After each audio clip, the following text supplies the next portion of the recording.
On a l'impression que personne ne tranche, que personne n'a tranché, et au final, Lille est en train de creuser. Vous l'avez ou pas? Wow. Tranche, il creuse et tout ça. Voilà, Daniel. Les mauvais rapports entre Campos et Bielsa, c'était au-delà du prévisible. On l'a dit. Oui, mais au final, personne ne tranche rien. Le mec. Mais c'est vrai ce que tu dis. Mais c'était tellement évident. D'abord, je sais. Bielsa savait comment ça allait fonctionner le club.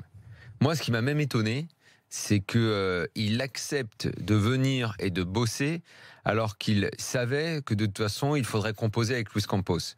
Toute sa carrière indique à quel point bosser avec un directeur sportif, ou en tout cas bosser avec un mec qui fait les transferts et qui, derrière l'idée des transferts, a besoin de valoriser les joueurs, c'est en opposition totale avec sa vision du foot et avec tout ce que lui défend.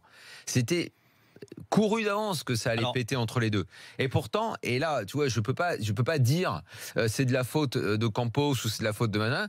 Je suis bien obligé de dire à Bielsa, mais tu le savais que tu allais bosser avec lui. Exactement. Tout était, et là, pour le coup, tout était clair. C'est pas comme quand on lui change. Tu sais qu'il y a eu un élément déclencheur, visiblement, dans la rupture entre les deux. C'est le départ de Depréville. C'est-à-dire qu'au départ, le projet était cohérent et surtout, il avait été discuté entre Campos et Bielsa. Il devait recruter des jeunes joueurs. Bielsa était OK pour valoriser des jeunes joueurs. Il aime bien ça. Et il devait avoir des joueurs d'expérience aussi. Sauf que Lille a décidé de vendre Depréville parce qu'ils estimaient que c'était pas forcément un joueur qui était dans le projet et que la proposition bordelaise était bien. Et Bielsa a pas aimé le départ de Depréville et il a dit puisque c'est comme ça, je veux plus personne. Ceux du loft qui étaient des joueurs d'expérience, ils dégagent. Et maintenant, il a un effectif qui est, d'ailleurs, on l'a souvent dit ici, le CIUS a fait un rapport, c'est l'équipe la plus jeune du Big Five européen et qui a du mal à prendre. Mais